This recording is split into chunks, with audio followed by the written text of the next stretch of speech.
Salut tout le monde, bienvenue dans cette nouvelle vidéo. Donc aujourd'hui on va parler d'un film dont The Last of Us aurait dû prendre un petit peu euh, de comment dire, un petit peu bien d'inspiration pour créer son univers post-apo parce que ouais, on va en parler. Donc j'enregistre mon écran.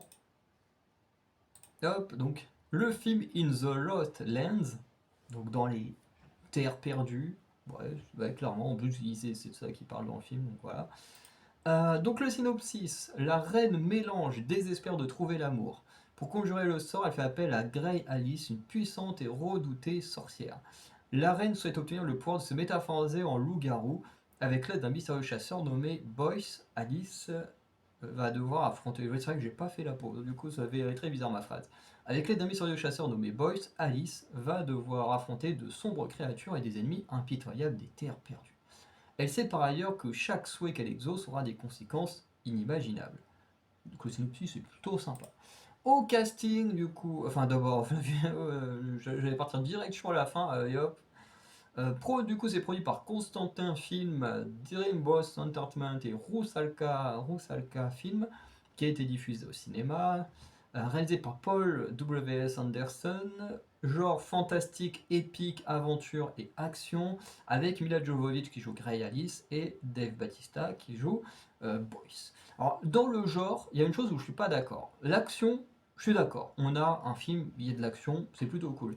De l'aventure, je suis d'accord. Il y a de l'aventure, voilà, on traverse les terres perdues, machin, ok. L'épique, bon, ça après, ça dépend comment on considère l'épique, mais on peut dire ok. Le fantastique, non. Ce n'est pas une œuvre fantastique, c'est une œuvre de fantasy. Voire steampunk, voire futuriste ou science-fiction, bref, mais ce n'est pas du fantastique. Pour rappel, une œuvre fantastique, c'est quand un individu vit entre guillemets une vie normale et que un élément déclencheur l'envoie dans un monde totalement différent avec plein de choses différentes. Les meilleurs exemples sont des films comme Percy Jackson, qui est un enfant entre guillemets normal, qui du coup apprend finalement qu'il n'est pas qu'un petit garçon avec un handicap, mais qu'il est tout simplement un demi-dieu. Et puis du coup, il va vivre avec les demi-dieux et tout ça.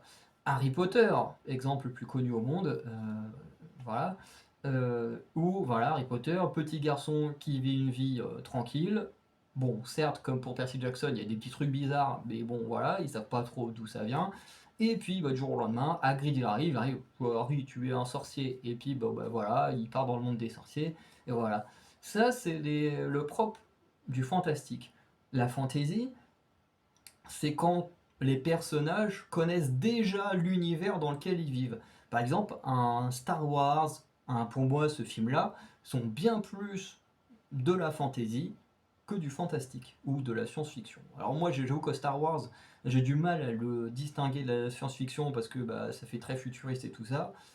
Euh, mais euh, mais c'est vrai qu'à chaque fois j'en parle à un pote qui est hyper fan de Star Wars, à chaque fois il me dit bah oui, mais en réalité on ne sait pas à quelle époque ça se passe. Donc qui nous dit que c'est vraiment dans le futur? Et c'est vrai que bah voilà, on nous dit juste que c'est dans un coin très très lointain de la galaxie, mais c'est vrai qu'on nous dit jamais à quelle année c'est. Donc voilà. Mais pour moi, ça, bon après c'est pas problématique non plus, mais je veux dire, il y a des termes, faut les utiliser comme il faut. Et pour moi, ce film, c'est clairement de la fantaisie, au mieux, mais pas du fantastique. Voilà. Donc on va commencer par la partie où il n'y aura pas de spoil. Donc d'abord les bons points, l'acting qui est plutôt correct. Alors dans mes dernières vidéos, là où j'ai fait toutes mes reviews, c'est le même jour là, pardon. J'ai à chaque fois dit que l'acting était très bon. Alors celui-là c'est peut-être celui où l'acting est peut-être le moins bon de tous ces films-là, mais il n'est pas mauvais. Encore une fois, c'est pas un acting de film français de seconde zone ou même de série B, un peu les films de sci-fi et tout ça. L'acting est quand même bon. Il y a quand même des bonnes scènes où voilà, les émotions sont plutôt cool et tout. Donc, euh, donc voilà, l'acting est bon. Voilà. Là-dessus, il n'y a pas grand-chose à dire. Un autre bon point, c'est l'univers post-apo qui fait réellement post-apocalyptique. C'est-à-dire qu'on vit dans un univers où il y a cette ville et les terres perdues. Et du coup, ben, dans cette ville, voilà, on a une reine qui est là avec les gens et le régent de la ville, enfin le dirigeant de la ville. T'as toute la partie église, voilà, t'as des gens qui sont traités comme des esclaves pour les puissants, les riches et tout. Euh, et puis voilà, t'as un peu un retour au Moyen Âge, justement avec l'Église qui a repris beaucoup de pouvoir, avec la sorcière qui est traquée comme une hérésie pour le dieu et tout. Bref, et c'est plutôt cool. Et l'univers, il est crade, il est sombre. En fait, il est ce que The Last of Us devrait être, hein. The Last of Us, c'est vrai que dans The Last of Us, quand tu regardes, tout est propre, tout le monde est beau, tout le monde est tout le monde est. T'as l'impression que ouais, c'est des mannequins qui arrivent dans du GN plus qu'un vrai univers post-apo. Parce qu'en réalité, quand tu regardes The Last of Us, bah y a rien, il y a quasiment pas de créatures, il y a quasiment aucun danger, y a rien. J'exagère un peu quand je dis y a rien, mais c'est pour vraiment souligner le point, surtout quand on regarde le jeu vidéo à côté où t'as du danger quasiment tout le temps. Et en même temps, c'est une adaptation, donc c'est normal qu'il y ait moins de danger, mais ils en ont mis pas assez non plus, quoi. Genre dans cette partie 1, quand Ellie et Joel ils traversent les États-Unis, ils traversent quasiment en n'ayant aucun danger, quoi.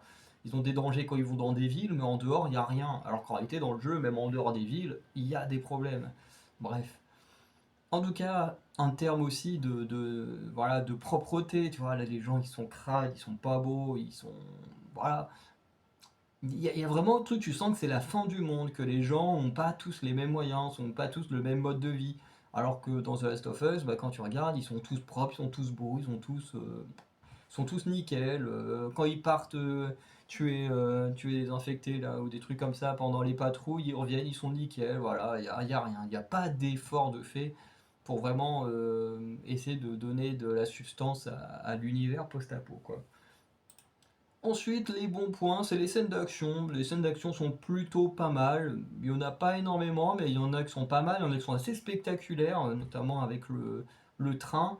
J'en dirai pas plus pour ceux qui ont vu, savent de quoi je parle. Pour les autres, bah faut voir le film.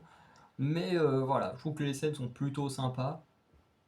Il y a des trucs un peu originaux, comme avec son canon scié avec le serpent dessus. Enfin bref, il y a des trucs vraiment très très cool. Et moi, j'aime bien ce film. Enfin, j'aime bien les scènes d'action de ce film, voilà, qui sont un peu quand même à l'ancienne, hein. Tu sens quand même, en même temps, on a Dave Bautista et Mila Jovovich, donc on sent un peu une empreinte au film un peu des années fin 90, début 2000, tu vois, des films un peu à la Underworld et tout. On sent un peu cette petite patte-là et ça fait plaisir. Mauvais point, les hommes sont tous des cons. Alors, j'ai mis elle, la reine en photo, parce que c'est elle qui dit ça. Mais elle est insupportable. C'est une connasse. Et tu sens que le film, heureusement, ne part pas trop sur un truc ultra féministe. Mais putain qu'il est chiant ce perso. Oh, mon dieu, quasiment à chaque fois qu'il parle, c'est pour dire les hommes sont des merdes. Les hommes sont des connards. Et les hommes sont des boiriens. Et les hommes ils savent rien faire. Il n'y a qu'un seul homme sur Terre qui sait faire un truc. Bref, c'est insupportable. Insupportable qu'en 2025, on ait encore des films avec des personnages féminins misandres comme celui-ci. Voilà, parce que franchement, on ferait un film où on mettrait en avant un, un personnage machiste ou misogyne, tout de suite, tu aurais toutes les féministes qui te tomberaient sur la gueule, machin, et pas que, t'as aussi tous ceux qui soutiennent le féministe qui te tomberaient sur la gueule, mais là, on a une meuf misandre, très clairement, et les gens s'en battent les couilles. Mais bon, après, elle est noire, donc on peut pas dire grand chose non plus, sinon si tu dis quelque chose, oula, t'es raciste. Donc c'est compliqué, mais franchement, le perso, oh là là, détestable à souhait. Franchement, je crois que j'ai rarement vu un personnage aussi détestable. Parce que si c'était juste une femme qui veut obtenir du pouvoir et tout, à la limite, tu vois, je m'en foutrais, elle serait détestable par son perso, mais là, elle est surtout détestable par le message politique qu'elle envoie derrière. C'est, voilà, les hommes sont tous des cons, les hommes sont des bons à rien, et en fait, ce qui est dommage, c'est qu'encore, si on était dans un univers où les hommes étaient vraiment tous cons, et que les femmes étaient toutes hyper intelligentes. Je dirais à la limite, ok. Sauf qu'on n'est pas dans Barbie, on n'est pas dans Barbie, c'est-à-dire que elle est là en train d'insulter tous les hommes, alors qu'en fait elle est pire que tous les hommes. Je veux dire, elle est là, elle est en train de comploter pour tuer plein de gens, pour prendre le pouvoir, enfin bref, elle est juste horrible comme personne, mais elle a quand même craché sur tous les hommes qui font le boulot à sa place, parce qu'elle n'est pas capable de le faire, et qui du coup l'aide à obtenir son pouvoir. Enfin bref, elle est insupportable comme perso. Autre mauvais point, ce sont des éléments qui sont trop prévisibles. J'ai envie de dire, c'est un peu un classique de film d'aventure hein, du début des années 2000, et du coup, tout est un peu trop prévisible. Hein, voilà, les gens qui vont venir t'aider, certains personnages qui vont mourir, bref, tout est prévisible de fou. Et ça, c'est un peu dommage. Ça n'enlève pas que le fait que le film, on passe un bon moment devant, mais c'est quand même un peu dommage que tout soit trop prévisible. Donc voilà, pour la partie non spoil, bon, en vrai, il n'y a pas grand chose à dire, hein, c'est un petit film d'aventure-action plutôt sympa. Et en fait, les plus gros points, surtout les plus gros points négatifs, sont clairement des éléments qui spoilent totalement le film. Donc, je peux pas en parler là. Mais si vous n'avez pas vu le film, bah voilà, n'hésitez pas à me dire si vous voulez le voir ou pas. Si vous l'avez vu, on continue la vidéo. Mais voilà, c'est difficile en tout cas de dire s'il faut le voir ou pas. Moi en tout cas, je l'ai trouvé plutôt sympa. Donc on va passer à la partie spoil dès maintenant. Oula. Premier bon point, le plot twist concernant Batista. Alors, on verra que ce plot twist amène en même temps un des plus gros défauts du film, mais en même temps, il y a quand même un bon point que j'adore. C'est-à-dire qu'en fait, Batista, quand il est introduit dans le film, il est introduit dans la ville avec la reine, et puis ensuite il décide de quitter la ville et de retourner un peu vagabonder, puisqu'il est réputé pour être une sorte de chasseur. Donc Mila Jovovich vient le voir, lui propose voilà, de faire équipe pour récupérer un métamorphe, et que ensuite bah, voilà, elle le paierait, et puis bah, voilà. Et du coup, bah, le personnage Batista, lui, il accepte, ils voyagent ensemble et vivent des aventures ensemble à travers les terres perdues. Et une fois arrivés au repère du métamorphe, on découvre qu'en fait, depuis le début, le métamorphe que recherche Mila Jovovich, c'était bel et bien Batista. Et qu'en fait, depuis le début, il est là en train de jouer avec sa proie et de l'emmener dans son petit repère pour la buter. Ça, j'ai plutôt bien aimé. Franchement, à aucun moment, je m'attendais à ce que Batista soit ce loup-garou qui est traqué par Mila Jovovich. Alors celle-là, j'y pensais pas. Surtout avec la conséquence qu'il y a derrière. Et oui, parce que la conséquence qu'il y a derrière, c'est que la reine, elle veut devenir métamorphe. Elle veut devenir métamorphe pourquoi? Pour pouvoir vivre avec Batista et que tous les deux traquent et tuent des gens ensemble. Donc encore une fois, hein, la meuf, elle est là en train de dire oui, les hommes, c'est toutes des merdes, c'est toutes des ordures, ils savent rien faire. Son objectif, c'est de devenir un loup-garou pour tuer des gens, pour chasser des gens. Et après, elle ose faire la morale sur les hommes. Mais vraiment insupportable ce perso. Mais du coup, il y a quand même cette scène-là qui est hyper cool. C'est que quand, bah du coup, en fait, le personnage de Mila Jovovich donne la peau de loup-garou de Batista au bras droit de la reine, voilà, et en lui disant, voilà, la peau appartenait à Boyce, le mec, enfin le père euh, du gamin que la reine porte en elle. Et c'est absolument génial parce que bah, du coup, bah, quand la reine reçoit la peau, elle comprend tout de suite que c'est celui de l'homme qu'elle aime et que bah, en fait, elle ne pourra jamais être avec lui puisque bah, en fait, il est censé être mort, mais en fait, il est pas mort. Mais bon, ça c'est encore un autre détail. Euh, mais du coup, pour elle, il est mort. En plus, la peau, en la laissant comme ça au lever du soleil, la peau elle finit par disparaître, par brûler au rayon du soleil, et du coup, ben voilà, elle aura absolument tout perdu. Avec le peuple qui se rebelle, tout ça. Mauvais point, le plan de la sorcière. Alors oui, parce qu'il y a un truc qui va pas du tout, c'est que la sorcière, elle est là pour en fait exaucer les vœux des gens. Donc les gens ils lui disent moi je veux ça, elle l'accepte parce qu'elle ne peut pas refuser, c'est sa phrase, je ne peux pas le refuser, et du coup elle fait ce que les gens ils veulent. Le truc étant, c'est que la reine lui demande d'avoir la peau d'un métamorphe. La meuf, elle a une vision, et elle voit, enfin avec sa magie, elle arrive à trouver le métamorphe. Et au début, nous, on sait rien en tant que spectateur, donc elle va voir le chasseur, lui dit voilà, est-ce qu'on peut aller à tel endroit chercher le métamorphe, machin et tout. Et en fait, une fois qu'on arrive à cet endroit-là et que Batista essaye de la tuer, finalement, on découvre qu'en fait, depuis le début, elle savait que c'était lui. Parce que dans la vision qu'elle a au début du film, enfin vers le début du film, où elle voit le métamorphe tuer des villageois ou des gens comme ça, bah en fait, il se trouve que Batista s'est détransformé, enfin, il est redevenu lui-même au niveau de... parce qu'il vit à côté d'une sorte de rivière et tout, et du coup, elle a vu son visage à travers l'eau. Ce qui veut dire qu'en fait, depuis le début, elle sait que le personnage qu'elle a vu est le métamorphe, mais elle continue quand même de passer l'aventure avec lui, machin. Alors vous me direz, oui, mais il fallait la peau du logo, donc il fallait attendre la pleine lune. Oui, mais pourquoi aller là-bas?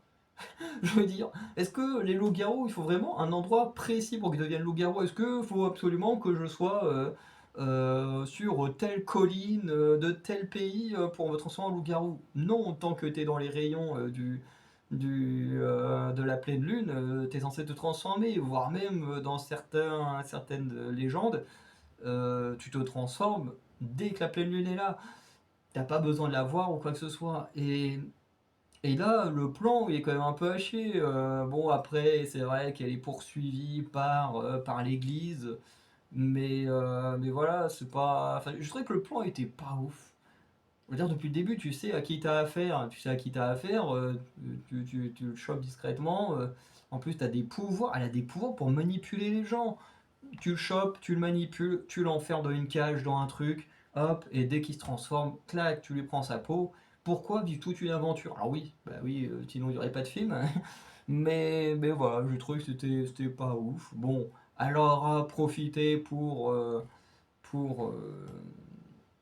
terminer une, comment dire, une promesse qu'elle avait fait à des créatures qui sont restées coincées dans les terres perdues,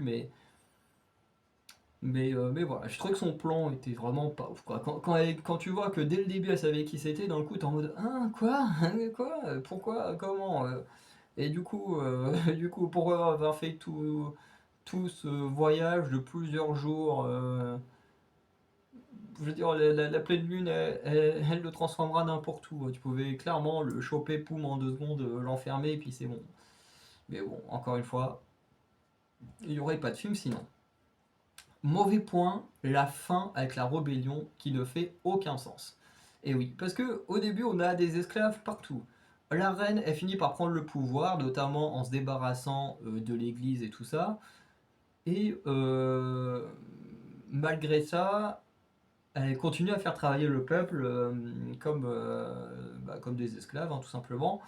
Et voilà. Et quand la reine, enfin pas la reine, mais la sorcière revient à la ville, là, d'un coup, tous les villageois, alors déjà, ils ne savent pas pourquoi elle est partie, ils ne savent pas d'où et pourquoi elle revient, mais d'un coup, ils sont tous en mode ouais, la sorcière, puis d'un coup, ils se mettent à tout saccager, à tuer les gens qui bossent pour la reine, à saccager la ville, enfin, et tu te dis, mais d'où ça sort en fait?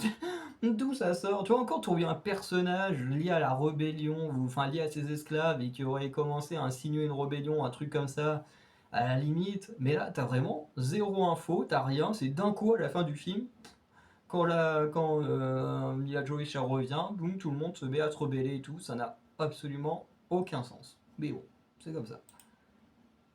Bon, bah c'est fini. Donc voilà.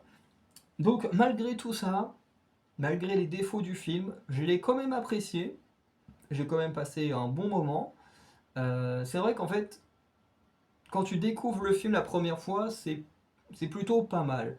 À voir si un deuxième visionnage est aussi agréable que le premier, quand on sait que le plan de la sorcière est complètement ridicule. Surtout avec les pouvoirs pétés qu'elle a, la meuf, elle te regarde dans les yeux, elle te fait voir des illusions, et puis bah, en fait, elle peut tout faire pendant que tu as une illusion.